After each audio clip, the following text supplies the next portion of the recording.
A ver.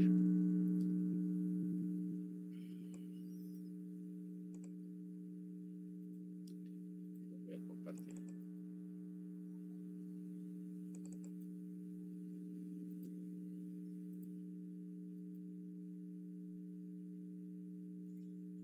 Ya. Ok, entonces,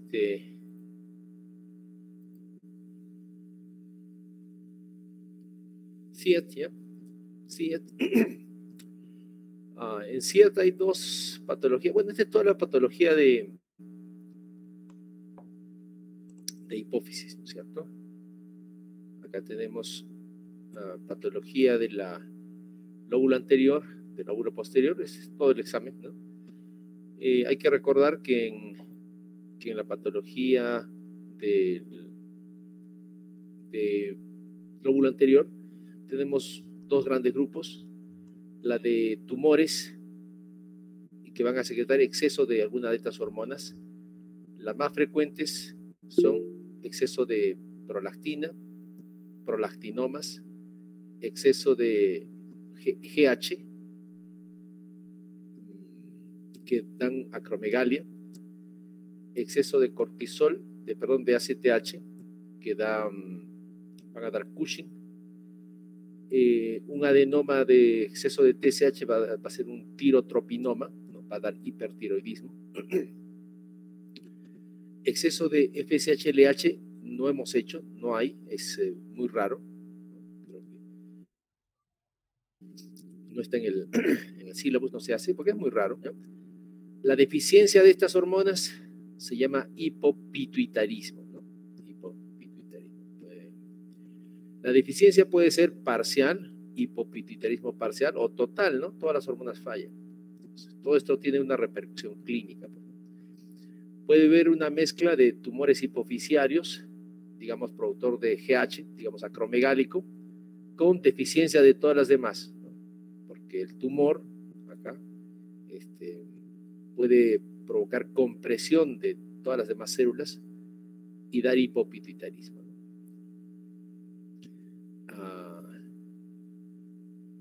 Dicen por ahí que el prolactinoma no, pero también el prolactinoma puede comprimir, puede ser muy grande y comprimir todo, puede dar hipopituitarismo también. En la neurohipófisis puede haber, hemos dicho que hemos visto patología del ADH nada más, de oxitocina no hemos visto. Patología de ADH, el exceso y la... Acá está, ¿no? Exceso de ADH y deficiencia de ADH. La deficiencia de ADH da diabetes insípida, ¿cierto? Solo hay que recordar, les recomiendo recordar este cuadro de fisiología. ¿Qué hace el ADH? Este es un cuadro simple, ¿no es cierto? La ADH lo que hace básicamente se llama vasopresina, ¿no? Porque el nombre hay que recordar que se hizo porque también tiene efectos vasopresores, ¿no? ¿Ya? Tiene un poco de... por eso se puso ese nombre vasopresina, ¿no? Y luego se le conoce también por el nombre de ADH, que es hormona antidiurética, ¿no? Acá hay receptores, acá están, los receptores B2 son, ¿no? B2, acá está vasopresina, ahora voy a agrandar. Receptores B2, los B1 son vasopresores, creo que no interesa mucho porque esos son otros efectos que tiene la ADH. Sobre el túbulo contorneado, tiene efectos sobre el receptor B2, ¿no? Y lo que hace, fíjense, bueno, acá hay mecanismos, son los mecanismos celulares que ocurren cuando hay unión de la hormona con el receptor, la proteína G, ¿no? Esto es común a varias hormonas. Pero en conclusión lo que hace es hacer que estas vesículas de aquapurinas migren o trasloquen a la membrana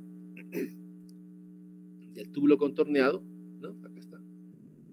Y van a permitir el ingreso de agua, ¿no? Por eso que la ADH permite básicamente del túbulo contorneado el ingreso de agua. Entonces, de esto podemos deducir nosotros sus efectos fisiopatológicos, ¿no? En la diabetes insípida lo que va a haber es, no hay ADH, las causas de deficiencia de ADH o de diabetes insípida en este caso van a ser también generalmente tumorales, ¿no? Cualquier tumor que esté a este nivel va a causar deficiencia de ADH, ¿no?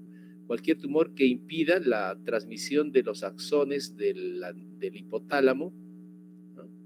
hacia la hipófisis posterior, ¿no?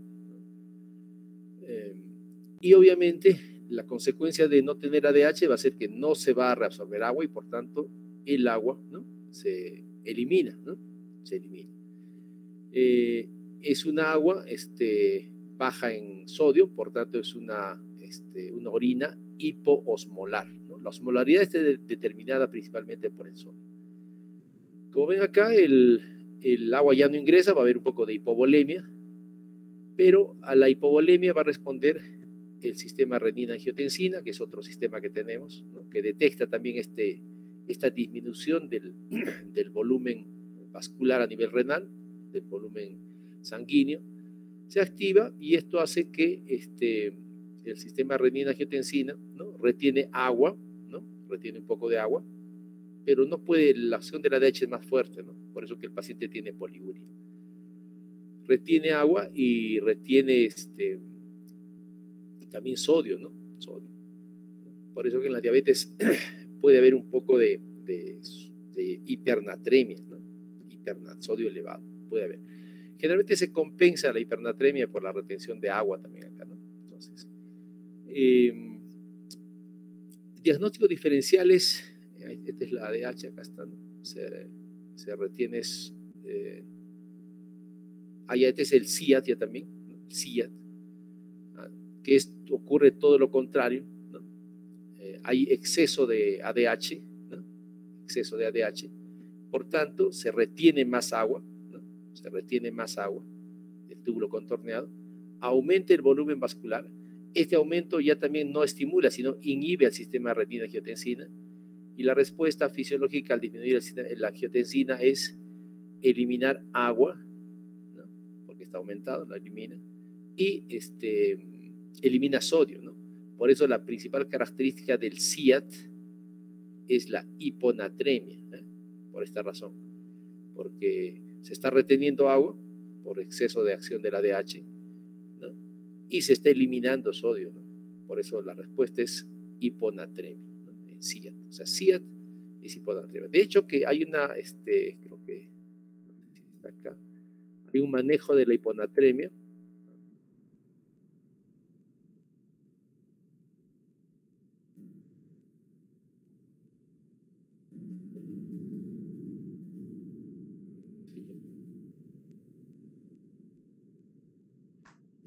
Bueno, a ver, entonces volvamos a diabetes insípida, ¿no? Diabetes insípida. Entonces, diabetes insípida, hemos dicho, puede ser central, nefrogénica. La central es cuando algo en la hipófisis falla, la nefrogénica es cuando falla el riñón, ¿no? Es una forma de distinguirlo. Causas de diabetes insípida, todo lo que ocurra a nivel central, ¿no? Todos tumores básicamente a nivel central. Hay también diabetes insípida, acá están las causas, tumores, principalmente tumores, ¿no? También hay esta familiar genética, también hay. Vamos a avanzar esta parte. Causas. Esto ya vimos, la nefrogénica. Bueno, obviamente en la diabetes insípida, ¿no? El paciente tiene poliuria, como hemos dicho, y tiene polidipsia, ¿no? Esta sed retiene agua, obviamente, ¿no? Y eso hace que el sodio que estaba elevado acá se retenga, se disminuye un poco, ¿no? Yo tomo agua y retengo. La sed hace que tome más agua, eso mejora el volumen, ¿no? Y el sodio que estaba elevado, acá, ¿recuerdan? Se normaliza, ¿no? Si tomo líquido, obviamente. Si no tomo líquidos, no pasaría eso, ¿no? Entonces, la diabetes insípida hay que sospechar en pacientes que tienen poliuria, polidipsia, ¿no? Hay que ver la osmolaridad urinaria, ¿no? Si la osmolaridad está elevada, ¿no? Hay que ver otras causas. Si la osmolaridad está baja, ¿no? Hay que ver el sodio. Si el sodio está bajo, fíjense, hay que buscar otras causas. ¿Cuál sería acá una causa si encuentran, digamos, un paciente con poliuria, polidipsia, ¿no? La osmolaridad está baja y el sodio está bajo? A ver, ¿qué otra causa? Porque acá, para este lado, estamos sospechando que es de diabetes insípida, se hace el test de deprivación de agua. Pero si encuentran un paciente, ¿qué otras causas habría acá? A ver, pongan por favor, participen con el escribiendo. A ver, jóvenes, ¿qué pasaría si un paciente tiene así?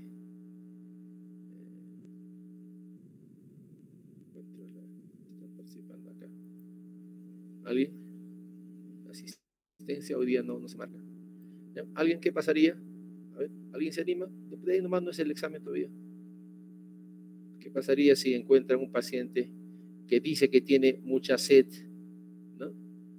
Le miden la densidad urinaria, está baja también, ¿no? Pero le encuentran el sodio bajo también? ¿Qué estaría ocurriendo?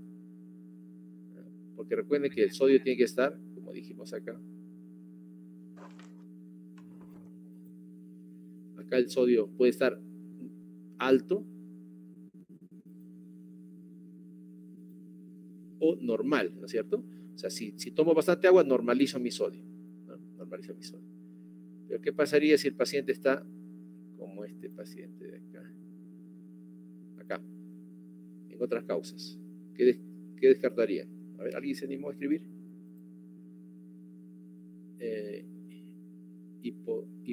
Hipotermia, no. Hiponatremia debe ser, ¿no es cierto? Bueno, estaríamos frente a un caso de hiponatremia, ¿no es cierto? Hiponatremia, pero recuerden que buscamos, cuando tenemos hiponatremia, más bien hay que buscar SIA, ¿no es cierto? SIA, ¿no? Otras enfermedades. Pero tiene la osmolaridad urinaria baja, muy baja. ¿Qué está pasando con este paciente? Este paciente pues está tomando mucha agua, ¿no? Este debe ser una polidipsia psicógena.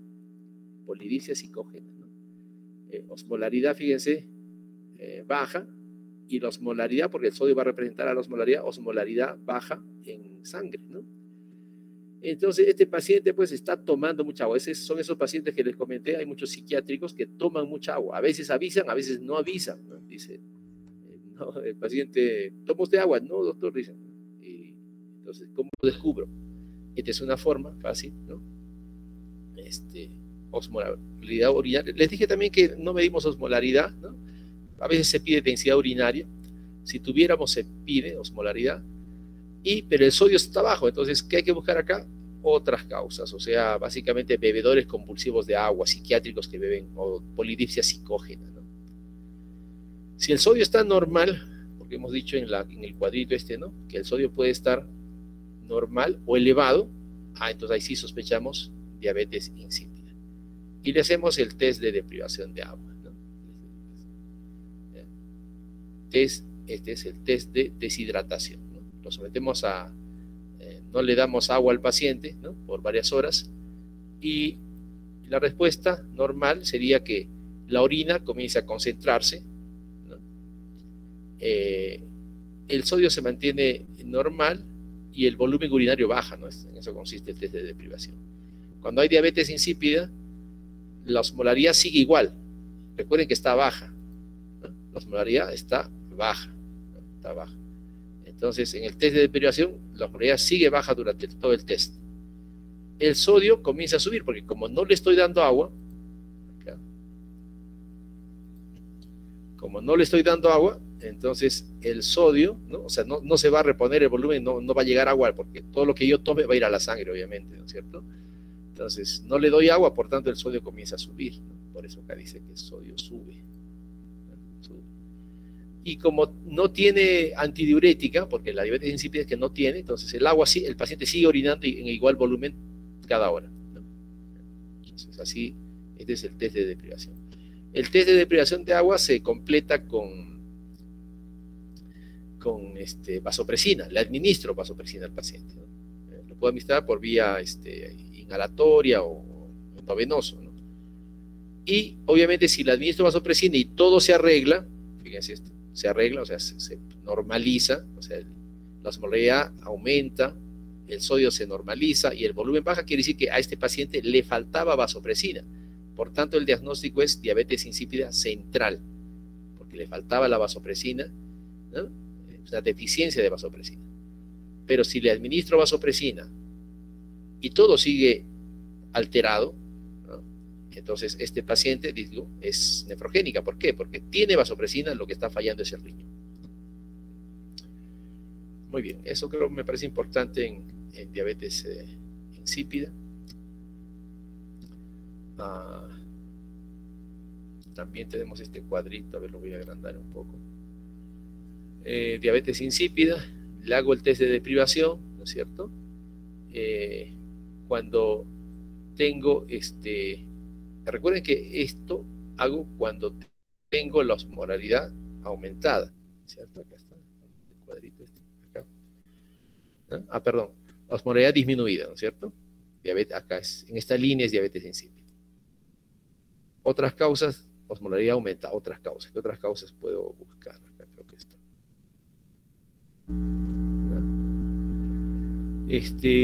Allá. Pero a este paciente le hago el test de deprivación, ¿no?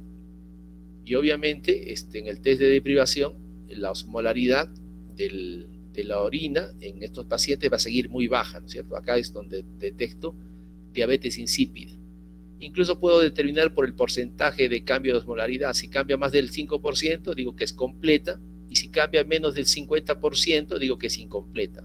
Eso cuando tengo la facilidad pues, de medir la osmolaridad en orina. Lamentablemente no tenemos acá.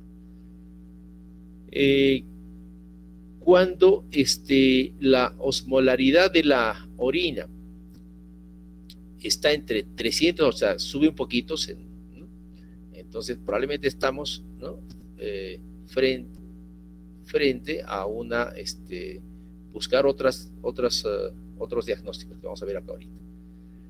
Obviamente si la osmolaridad aumenta, entonces estamos frente a una poliricia primaria, o sea, el paciente tomaba mucha agua. Al inicio, claro, lo podemos encontrar con osmolaridad baja porque toma mucha agua, pero le hacemos la prueba, ¿no? Y su osmolaridad, ¿no? Comienza a incrementarse.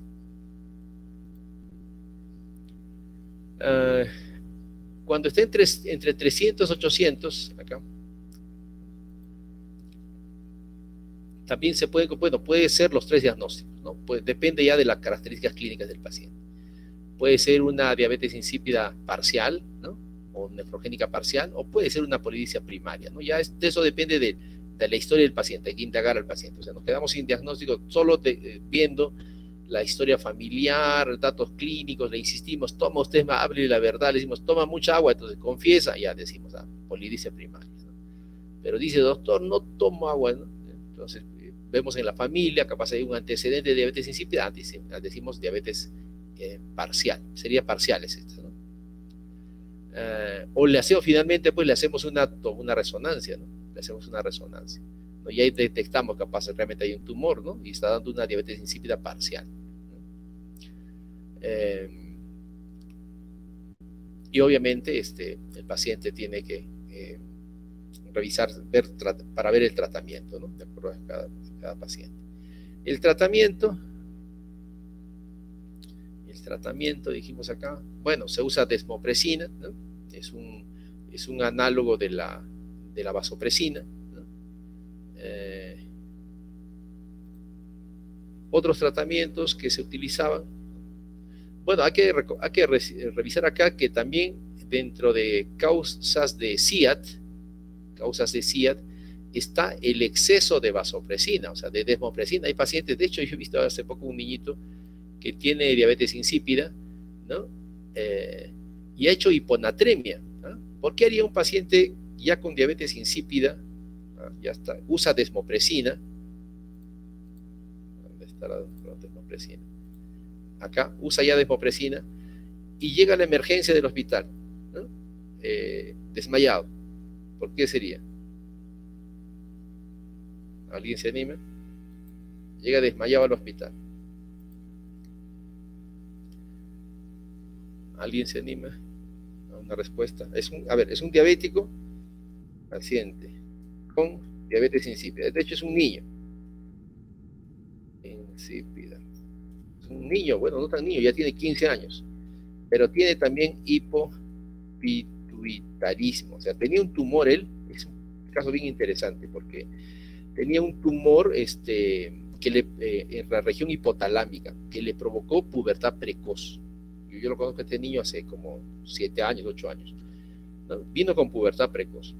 ¿no? Cuando la pubertad precoz es muy rápida, hay que sospechar tumores. Y se le hizo una tomografía, creo, no recuerdo, y se le encontró un tumor, ¿no? Que estaba provocando. Entonces, el tumor abarcaba toda la región hipotalámica y la hipófisis. Se lo operó, ¿ya? Entonces, ¿no? El paciente es un niñito con diabetes insípida, postquirúrgico, ¿no? Y de tratamiento recibe prednisona, recibe levotiroxina, le he empezado testosterona, pero mejor lo pongo acá.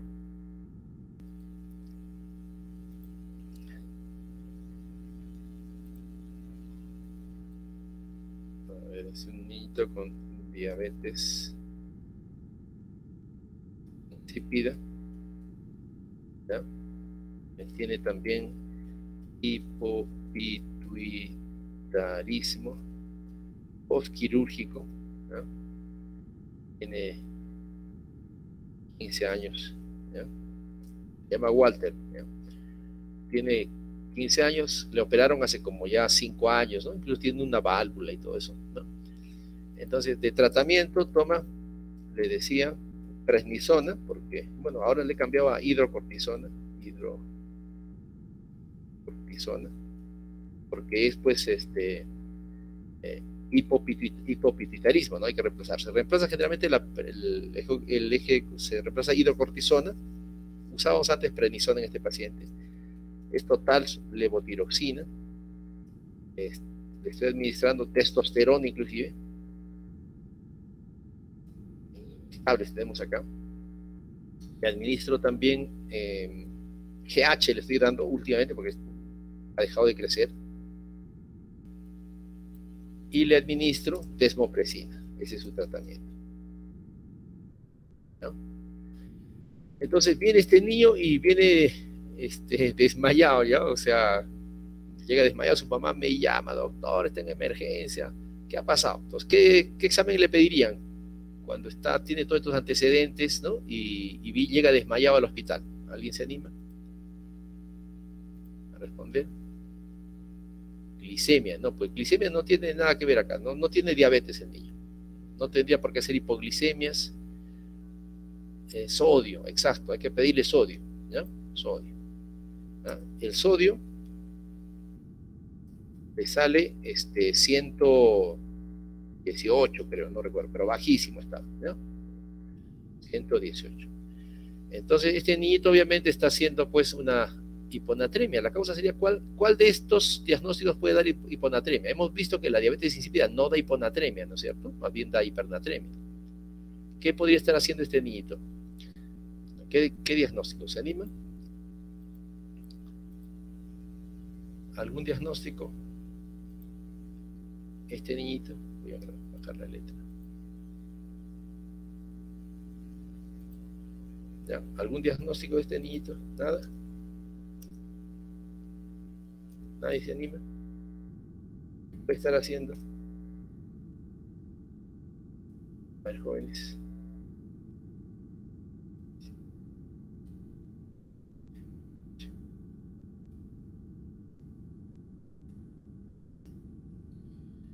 ¿No?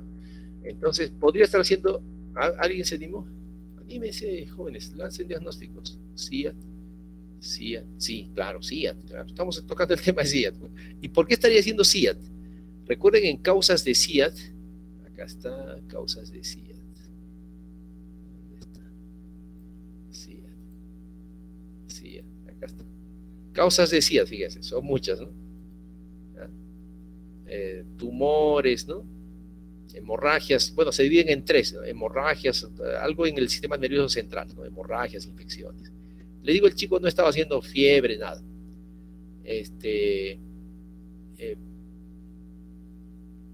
Pero ¿qué sería un niño que está haciendo diabetes insípida y SIAD a la vez, ¿no? Sí, podría ser. Por problemas pulmonares, ¿no? O cánceres, ¿no? Entonces, pero con todo este antecedente, ¿dónde está nuestro niño? Con todos estos antecedentes, ¿dónde está? Acá. Entonces, hiponatremia, ¿cuál sería la causa? Puede ser el exceso de desmopresina. Es que este niñito agarraba como, él orina mucho pues por la diabetes insípida, ¿no? Entonces, y es más, cuando a veces le falta y él se desespera porque está orina muchísimo, ¿no? Gran cantidad de agua. Entonces se desespera y a veces él se pone en exceso, o sea, se comienza a usar desmopresina en exceso. Y la desmopresina en exceso, obviamente, ¿no? Daría SIAD, exacto, SIAD. Desmopresina en exceso puede dar SIAD también, ¿no? Puede dar hiponatremia con SIAD. También puede ser el hipopituitarismo. Recuerden que acá el hipopituitarismo va con el hipopituitarismo puede ir con hipotiroidismo secundario, ¿no es cierto? Va con insuficiencia adrenal secundaria, ¿no? O sea, todo lo que le digo secundario acá es en la hipófisis, ¿no es cierto? Él también tiene, obviamente, déficit de GH secundario, tiene hipogonadismo secundario, o se llama también hipogonadismo hipogonadotrópico, hipogonadotrópico, ¿no? Entonces, puede presentar, de hecho, ¿dónde está? El hipopituitarismo cursa con estas, les dije, puede ser total, estas son las principales. Entonces, para el hipotiroidismo secundario, utiliza levotiroxina, ¿no es cierto? Para la insuficiencia adrenal secundaria, utiliza hidrocortisona o prednisona. Y para el hipogonadismo, utiliza testosterona, ¿no? O sea, todo está tratado. Y para la deficiencia de GH, hace poco le he empezado GH. Acá el problema era, como si tenía un tumor antes, le doy GH, podría hacer crecer el tumor. Eso está en discusión, pero hay estudios que dicen que no, le estoy dando GH también. ¿Cuál de estos puede dar hiponatremia? A ver, contesten, por favor. ¿Cuál de estos podría dar hiponatremia?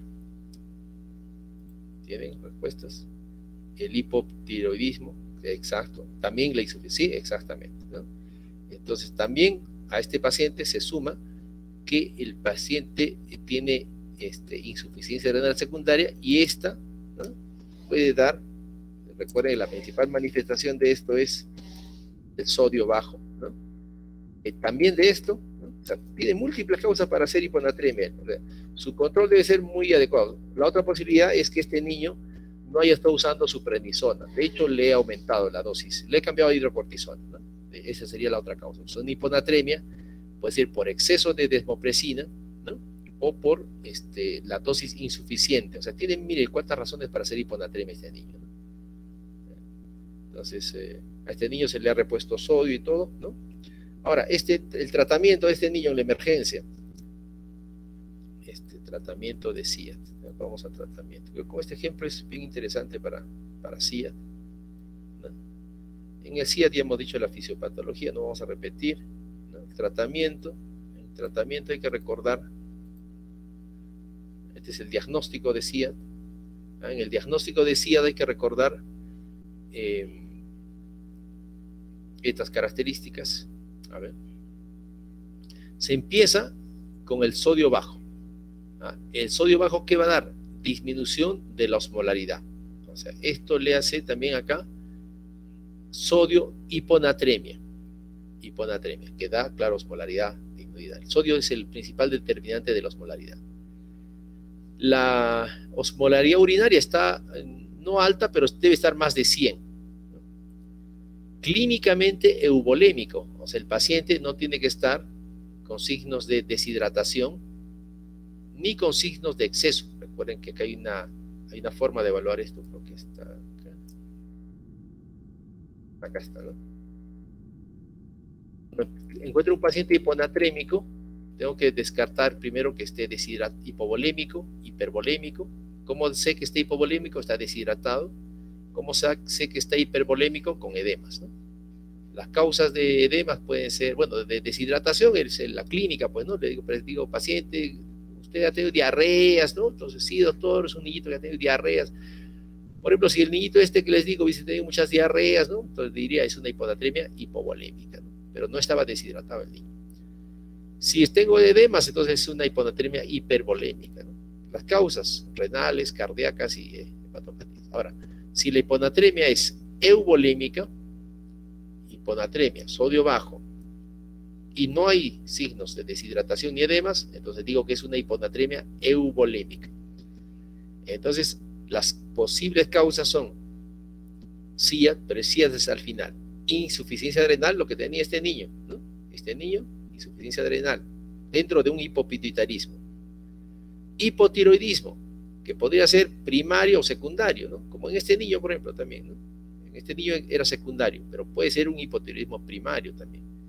Puede ser una insuficiencia adrenal primaria, ¿no? Primaria o secundaria. Las dos, en ambas va a haber pérdida de sodio. Y finalmente, SIAD, ¿no? Acá está. Entonces, el paciente dice, se debe descartar, acá está, hipotiroidismo y descartar insuficiencia adrenal. O sea, dice que la función tiroidea y adrenal está normal. Es un diagnóstico de descarte, ¿no? Y que no esté usando diuréticos. O sea, así hago el diagnóstico de SIAD en cualquier paciente, ¿no? Muy bien. El tratamiento. Se trata el factor desencadenante, ¿no? Se trata la hiponatremia. La hiponatremia se trata solamente si es menos de 125, ¿no? Creo que acá hay un cuadro que es mejor. Acá está, ¿no? Si es menos de 125, si es asintomático, porque a veces yo veo en la emergencia, así se desespera, ¿no? Está 120, ¿no? Pero si está asintomático, ¿no? Solamente hay que tratar de corregir los factores que están desencadenando el SIAD, ¿no? Si está menos de 125, pero además está en coma o en convulsiones, ¿no? Este paciente sí hay que ponerle esta solución al 3%, ¿no? Al 3%. En una dosis de 1 a 2 ml por kilo de peso, por hora, ¿no? Y no subirlo más de 8 en 24 horas. Si es moderado, o sea, tiene, digamos, náuseas, mareos, ¿no? Malestar general, entonces se usa cloruro de sodio. Cloruro de sodio, se puede agregar furosemida, ¿no? Entonces, frente a una hiponatremia hay que ver principalmente el estado del paciente, ¿no? Porque si está asintomático quiere decir que ha sido crónico, ¿no? Y si ha sido crónico, lo único que se hace es, ¿no?, restricción hídrica, nada más. ¿Y cuánto se restringe, no? Se puede restringir a menos de 1, ¿no?, o menos de 500 por día, ¿no? Restricción hídrica, restricción de... Y bueno, en otros lugares tienen medicamentos, acá no tenemos, ¿no? Muy bien. ¿Alguna pregunta sobre esta parte? Sí, ya, perfecto. Muy bien, ¿algo más sobre esta parte? Doctor, yo tengo una pregunta. Claro. En todo caso, si tenemos que sospechar de un paciente con hiponatremia, entonces lo primero que tenemos que descartar es de frente el CIJAD, o tenemos que descartar todavía primero la insuficiencia adrenal y luego el hipotiroidismo. Eso, exactamente. Primero hay que descartar, como dice acá está al final, pero dice que no, o sea, que no tenga enfermedad tiroidea, o sea, por tanto, primero tengo que descartar la enfermedad tiroidea. Que no tenga insuficiencia adrenal, hay que descartar insuficiencia adrenal, ¿no? Por ejemplo, en mi paciente podría ser las tres, ¿no?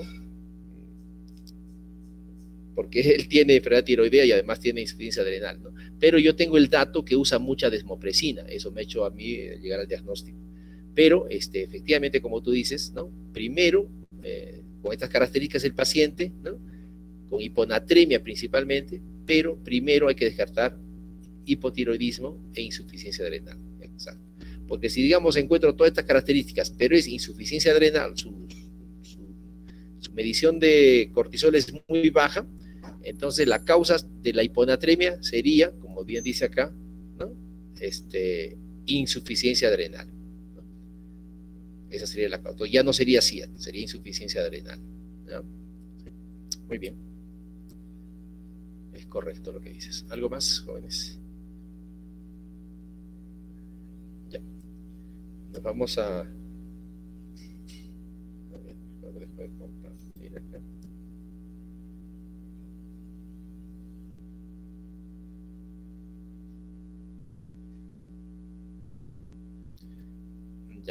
a tumores hipoficiarios, ¿no? Que prácticamente son los dos únicos temas, ¿no? Hipopituitarismo también. Ya, tumores hipoficiarios, ¿no? En tumores, ya les dije, vamos acá, los tumores pueden ser, estamos bien en el tiempo.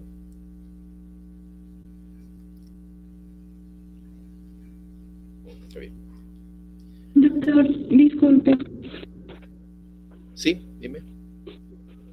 Si el paciente que nos puso el ejemplo se le haría el test de sobrecarga hídrica, ¿estaría bien? O también, si se llegaría a realizar, ¿cómo esperaríamos encontrar la osmolaridad urinaria?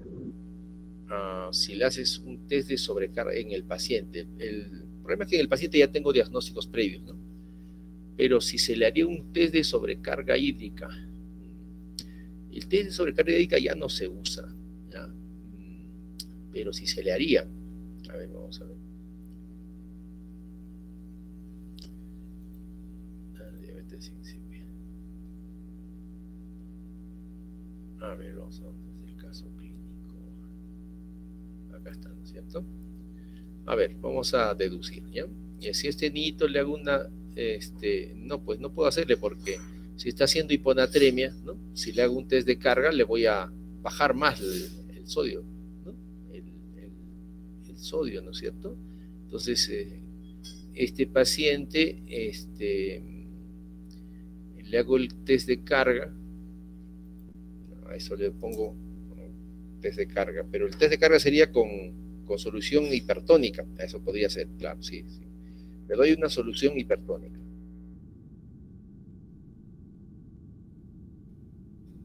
¿No? Exacto, al 3%, esa es la solución hipertónica. Entonces, obviamente, eso, en este paciente, la respuesta,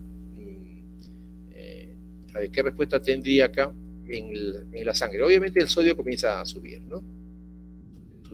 Y el sodio en la orina, ¿cómo estaría? A ver, ¿cómo estaría?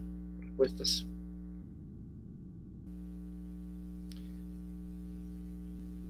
En ese momento el paciente está haciendo SIAT, ¿no es cierto? SIAT.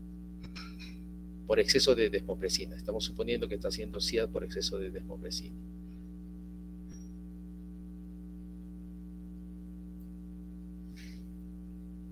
Por tanto, la situación es esta. Acá. ¿No? Está haciendo SIAT por exceso, le estoy dando exceso de ADH, ¿no es cierto? El sodio le está bajando. Entonces le doy una carga de suero acá, ¿no? ¿No es cierto? Le aumento la hiperosmolaridad, le aumento el volumen sanguíneo, ¿no? El aumento de volumen sanguíneo igual va a inhibir al sistema renina-angiotensina, ¿no? Se va a seguir eliminando sodio, ¿no? Por tanto, la osmolaridad en la orina va a estar aumentada, ¿no? Estaría aumentada, ¿no? Va a estar más aumentada todavía, ¿no? Esa sería la respuesta. La osmolaridad en la orina aumentada, ¿no? Muy bien. ¿Está bien? Doctor, gracias. Disculpe, ¿y en qué caso se utilizaría para confirmar el diagnóstico de este test? Como nos acaba de decir que ya no se utiliza. Se usa actualmente acá está, tratamiento clínica.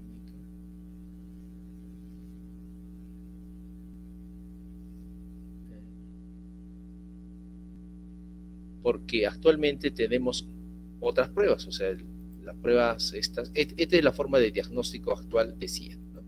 Y como ven acá no hay la prueba de carga de agua, ya no se utiliza, ¿no? Se utiliza el SIAT, sí, pero ya antes se utilizaba, ya no se utiliza, ¿no? Este es diagnóstico de SIAT.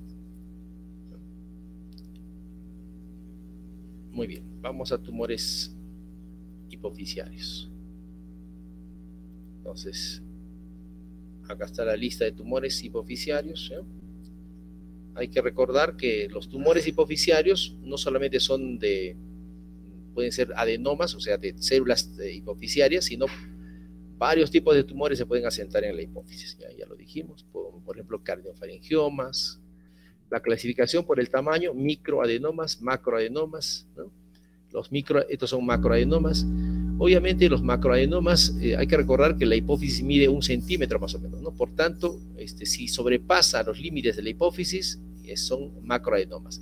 Ya estamos hablando de que un macroadenoma va a haber siempre compresión por algún lado, ¿no? Puede haber compresión del quiasma óptico acá, por ejemplo, puede haber compresión de la zona cavernosa, ¿no? Depende de dónde crezca, ¿no? Al seno, acá no hay nada, solamente está el seno esfenoidal, ¿no es cierto? Pero también puede crecer hacia abajo. Generalmente crecen hacia arriba. Entonces, el tamaño es importante porque si es un microadenoma, ¿no? Generalmente va a ser pequeño y no va a salir de la estructura misma de la hipófisis, por tanto no va a dar efectos compresivos. En cambio, un macroadenoma siempre va a salir, ¿no? Y puede dar efectos compresivos, ¿no? Por ejemplo, si un paciente, un microadenoma, ¿podrá dar alteración del quiasma óptico? ¿Qué opinan? ¿Un microadenoma podrá dar compresión del quiasma óptico? No, ¿no es cierto? Claro, muy pequeñito. ¿Un macroadenoma podrá dar compresión del quiasma óptico? Sí, claro, pues, ¿no? Es grande, ¿cierto?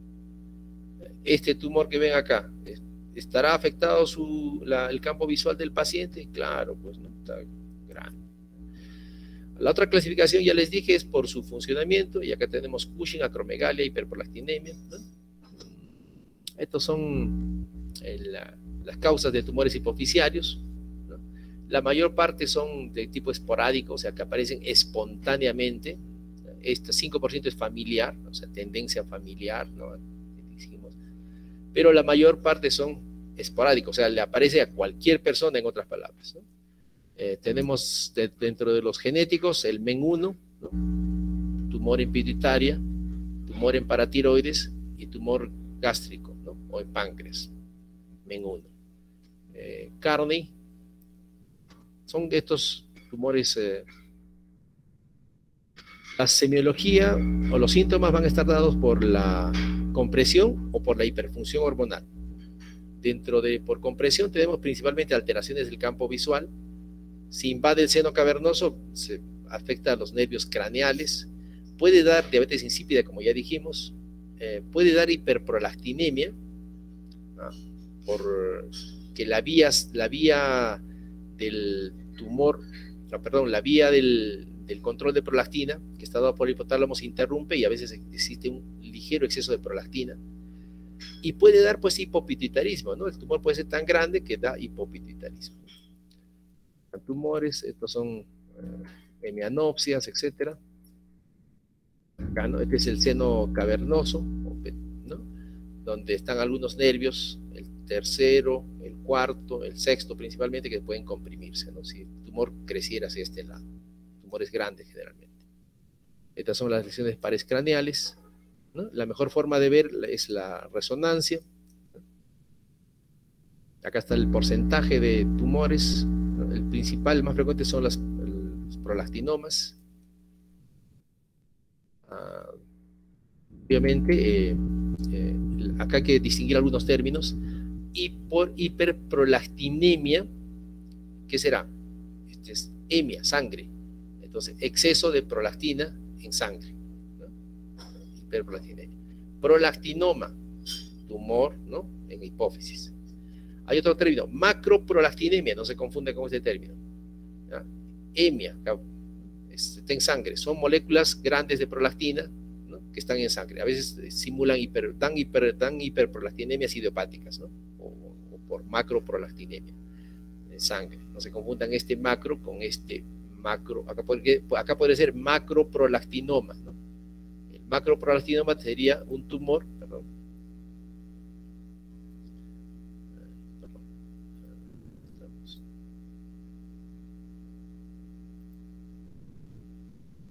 Acá, ¿no? Acá podríamos decir macroprolactinoma. ¿Qué quiere decir macroprolactinoma? Un tumor secretor de prolactina que mide más de 10 milímetros, ¿no? O podría decir microprolactinoma, ¿no? Eso quiere decir un tumor que mide menos de 10 milímetros, ¿no? Y que es productor de prolactina. términos utilizados. Muy bien. Las causas, bueno, hay que recordar que las causas de hiperprolactinemia son muchas. O sea, no hay que pensar directamente en tumores, hay que buscar primero lesiones en la zona, hay que buscar hipotiroidismo, hay que buscar que el paciente tenga cirrosis, insuficiencia adrenal, ¿no? Fíjense, hay varias causas de hiperprolactinemia. O sea que cuando yo encuentro un paciente con hiperprolactinemia, ¿no? En la práctica de frente, ¿no? Le dan tratamiento, ¿no? Y no, lo que hay que ver es la causa primero. Siempre en medicina hay que tratar de ver la causa. El hipotiroidismo es también causas de hiperprolactinemia. Vamos a agrandar esto un poco. Entonces, fisiológicos, embarazo, lactancia, ¿no? Miren, vale, entonces, lo primero que hay que hacer ante un caso de hiperprolactinemia es siempre preguntar al paciente, ¿no? Uso de medicamentos, fíjense, usa bastantes medicamentos. Entonces, a veces, acá encontramos la respuesta de la hiperprolactinemia. Estamos pensando en tumores, pero hay que preguntarse acá. Si tiene falla renal, falla hepática, ¿no? Hipotiroidismo, el ovario poliquístico también. O sea, fíjense que hay bastantes causas de hiperprolactinemia. Y cuando se descarta todo esto, recién pensamos en tumores, prolactinomas, ¿no? Puede ser un tumor que secrete prolactina y GH, o sea, puede ser acromegálico y produce prolactina. Acá les decía, cualquier tumor, ¿no? Que desconecte el tallo hipoficiario, o sea, la conexión que tiene el hipotálamo con la hipófisis. Craneofaringiomas, los mismos prolactinomas, enfermedades infiltrativas, ¿no? Y acá está la última que les dije, macroprolactinemia, ¿no? Y fíjate, si no hay la causa, pues es idiopática. Acá están las causas. Entonces, los prolactinomas son los tumores de hipófisis más frecuentes, los tumores funcionantes de hipófisis más frecuentes, 40%, más da en mujeres que en varones. Bueno, las características clínicas en la mujer es fácil distinguir porque da alteraciones menstruales y galactorrea. En el varón es más difícil porque solo da disminución del líbido. En el varón obviamente no hay amenorrea ni galactorrea. Aunque se describe galactorrea en el varón, pero tiene que tener pues tejido mamario, ¿no? Como no tiene, es muy raro encontrar galactorrea en el varón. Obviamente puede dar alteraciones por el tumor, por el tamaño del tumor, ¿no? Como esta cefalea, alteraciones en el campo visual. Como les dije, los tumores pueden dar manifestaciones por efectos tumorales o por la hipersecreción. Acá está, ¿no?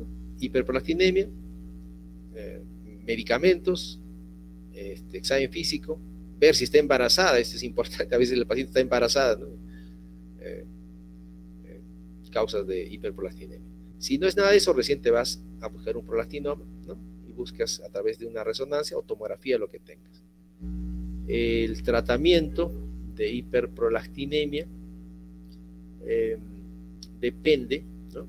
Acá, como ven, se descarta primero otras patologías y luego se ve si tiene síntomas, ¿no? Si tiene un tumor. Si tiene el tumor, entonces se debe tratar al paciente.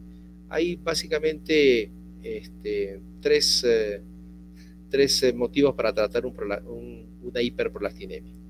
Uno, obviamente, si hay un tumor, ¿no? Si hay un tumor, sí, pero si hay un tumor hay que tratarlo. Pero si no hay tumor, porque hay muchos casos que tenemos hiperprolactinemia sin tumor, hacemos resonancia y no hay. Se trata solamente en dos casos.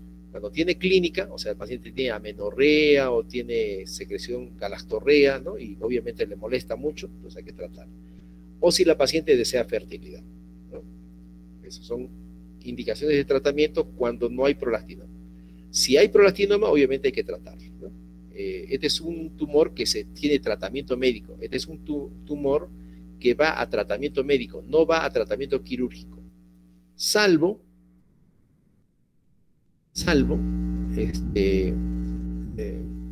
pues el tumor sea muy grande, ¿no? Salvo el tumor sea muy grande, esté afectando el quiasma óptico, haya déficit de otros nervios craneales, dolores de cabeza, ¿no? Entonces son indicaciones quirúrgicas del prolactinoma. Entonces se trata quirúrgica, se recomienda cirugía en estos casos. En la mayor parte de los casos no se opera, ¿no? Se da tratamiento médico, ¿no? Estos son los efectos cuando hay efectos marcados de la hiperplastinemia que no se pueden resolver con el tratamiento médico: hipogonadismo, osteoporosis, ¿no? Indicaciones para cirugía, perdón. Estas es indicaciones de tratamiento, ¿no? Cuando hay tumor, ¿no? Incluso cuando está muy cerca del quiasma se debe tratar, ¿no? Y cuando hay obviamente síntomas, ¿no es cierto? Quirúrgicas, cuando hay apoplejía, cuando hay falla del tratamiento médico, ¿no? Cuando la paciente desea embarazo, ¿no? Si desea embarazo, por ejemplo, ¿no? Hay que tratarlo, ¿no? Y cuando el tumor es muy grande, ¿no? El tumor es muy grande. O sea, el prolactinoma, la primera indicación es médica, y si no se puede dar tratamiento médico, falla el tratamiento médico o es muy grande el tumor, cirugía. En acromegalia, ya para terminar, la principal causa son tumores hipofisiarios, también hay otras causas, ¿no? Ectópicos y tumores de hipotálamo. Pacientes fallecen, ¿no? Pueden fallecer por estos motivos. O sea, se trata la acromegalia por los síntomas que da, porque son muy molestosos, el paciente se siente mal, las manos son muy grandes, etcétera, pero también porque el paciente tiene alto riesgo de fallecer, ¿no? Y muere, fíjese, por eventos cardiovasculares, respiratorios o por cáncer, ¿no? El diagnóstico, dos formas de hacer diagnóstico, ¿no? Se mide la IGF-1, acá está, IGF-1, o se mide, o se hace el test de tolerancia a la glucosa, ¿no? Que le das un azúcar, la GH debe suprimirse, pero no se suprime, sale alta, más de 1, entonces es otra forma de hacer el diagnóstico. Entonces tenemos IGF-1 o prueba de tolerancia. Entonces de ahí te vas a la resonancia, ¿no? Ubicas el tumor, ¿no? Si está en la hipófisis, y el tratamiento, ¿no?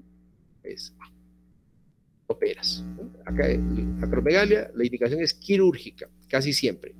Claro, ayer tuve una reunión de expertos de acromegalia y hay algunos casos que decimos que no se opere, ¿no? Pero en general se debe operar, porque son tumores que crecen rápido, crecen bastante. Muy bien. Tratamiento hay, ¿no? Hay análogos de somatostatina, agonistas de dopamina, hay estos medicamentos. Generalmente la cirugía no resuelve el problema, solo 50%, por tanto muchos pacientes van a tratamiento médico. Radioterapia es la tercera opción, ¿no? Se da radioterapia. El problema de radioterapia es que dañas toda la hipófisis, ¿no? Entonces, que si es un paciente joven, por ejemplo, no le vas a mandar radioterapia, ¿no? Salvo pues que el tumor sea muy agresivo, ¿no?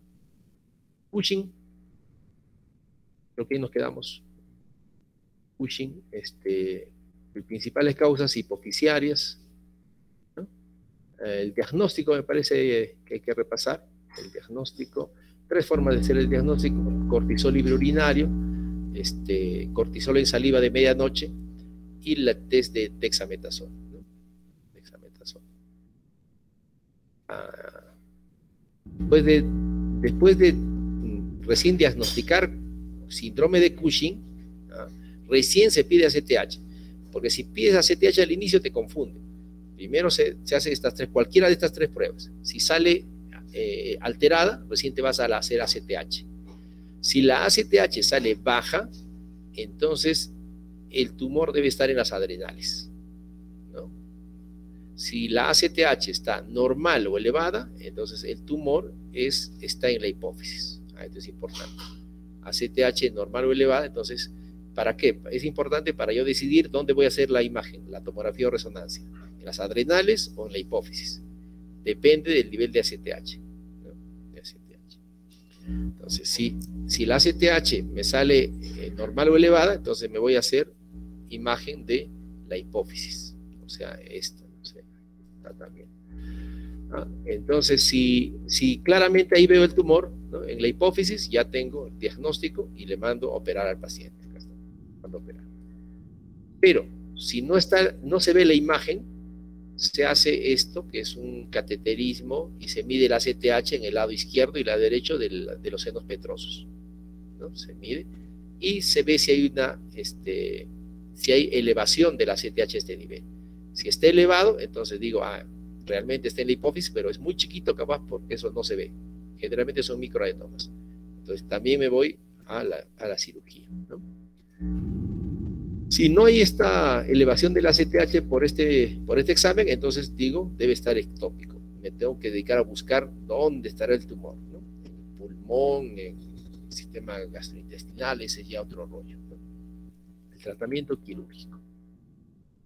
Hay tratamiento médico, pero el principal es quirúrgico, ¿no? Listo, creo que con eso acabamos, ¿no? Hipopituitarismo. Nada más falta hipopituitarismo.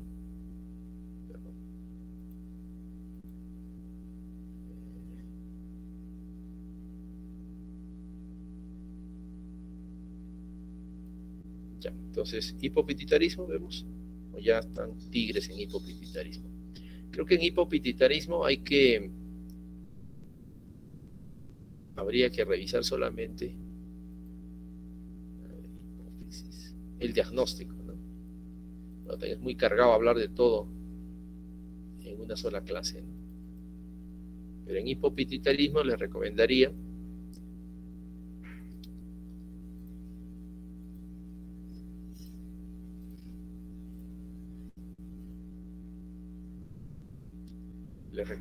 el diagnóstico, ¿no? Hipopituitarismo, perdón, la rapidez, todo lo que dañe la hipófisis, ¿no es cierto? O sea, quirúrgica, etc. Quizás hay que recordar un poquito el diagnóstico nada más.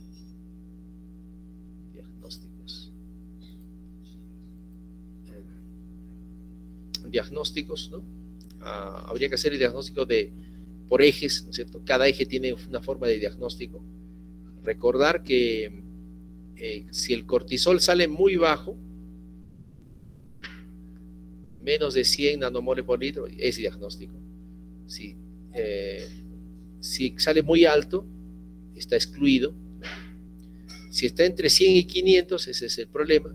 Si está entre 100 y 500, entonces tenemos dos pruebas. Una, la de generar hipoglicemia con insulina, ¿no?, y medirle el cortisol, que debe elevarse. Y la otra es administrarle ACTH, ¿no? Entonces, si sale muy bajo, ya tengo el diagnóstico. Este está en microgramos, por si acaso, que equivale a 100 a 500, ¿no? Entonces, le hago una estimulación con ACTH, cocitropin es ACTH, ¿no? O le hago la prueba de hipoglicemia, ¿no? Y entonces, si el cortisol, si le administro ACTH, ¿no?, y el cortisol sigue bajo, digo, el problema está acá. Si le administro ACTH y el cortisol se eleva, ¿no?, entonces digo, la falla está en la hipófisis, ¿no? Prueba de cocitropin.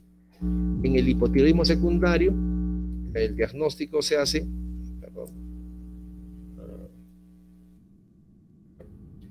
T4 bajo siempre, y TSH puede estar bajo o normal. ¿Te acuerdas si recuerdan cómo les expliqué esto, ¿no? La T4 siempre baja. Obviamente la hipófisis no funciona. La hipófisis no funciona porque es hipopituitarismo, recuerden. Por tanto, la TSH baja. Al bajar la TSH, la tiroides no funciona. Por tanto, encontramos TSH bajo y T4 bajo. Pero les dije que esta disminución estimula a veces a la TRH, ¿eh?, que en este caso estaría normal, o sea, no habría alteración acá. Y esa TRH, las pocas células que quedan acá, tirotropas, a veces se elevan un poquito. Y pasa de bajo a normal la TSH. Por eso acá dice la TSH baja o normal, o inclusive a veces ligeramente elevada. Esto siempre confunde. Siempre es confuso, ¿no? Pero en el hipotiroidismo secundario, porque la falla está acá, Entonces encontramos T4 baja, ¿no? La TSH, diríamos, siempre va a estar baja, pero en la práctica no es así. A veces la encontramos normal. GH, el diagnóstico también no se hace por GH, porque la GH es muy fluctuante, o sea, no se hace por GH, se hace por IGF-1, ¿no? Entonces se mide IGF-1 para descartar deficiencia de GH. O puedo medir GH, pero a un estímulo de hipoglicemia por insulina. Le administro insulina, le bajo la glucosa, y la GH debe elevarse, ¿no? Se eleva, se debe elevar por la hipoglicemia, pero no se eleva, ¿no? No se eleva, sale bien bajo, menos de 3 en adultos y menos de 10 en niños, entonces digo deficiencia de GH. Y otras pruebas también, ¿no? Esta es la deficiencia por hipoglicemia inducida por la insulina. Hay otras pruebitas más que se hacen.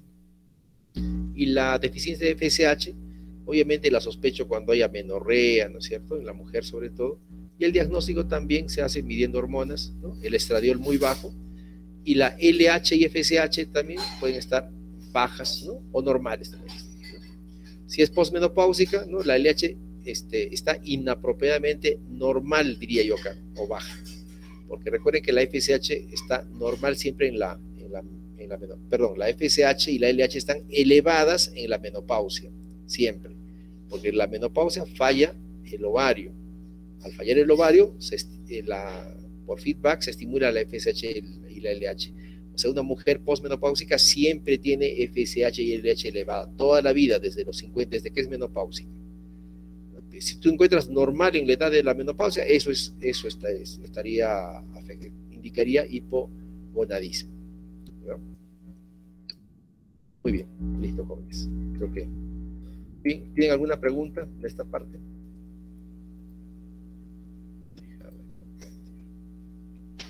Se han dormido ya, es que es bueno, es un poco cargado revisar todo en una sola clase. Ya jóvenes, nada más creo. Ok, ya jóvenes. Suerte, revisen, lean bien las preguntas.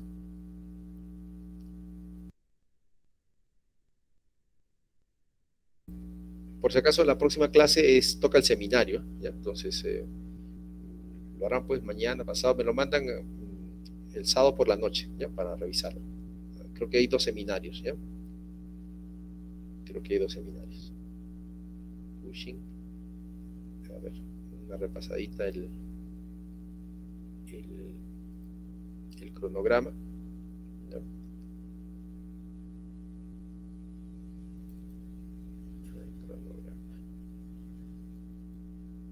Que tocaría, porque queda poco tiempo, ¿ya? Entonces estamos 4, no, un seminario solamente, el de Cushing, ¿ya? 3 alumnos. Entonces el martes el seminario de Cushing, el viernes seminario de feocromocitoma, ¿ya? Me mandan, si pueden, de una vez los 2 seminarios para revisarlos, ¿ya? Para darles una checadita. Listo, jóvenes. Oye, que tengan buen día.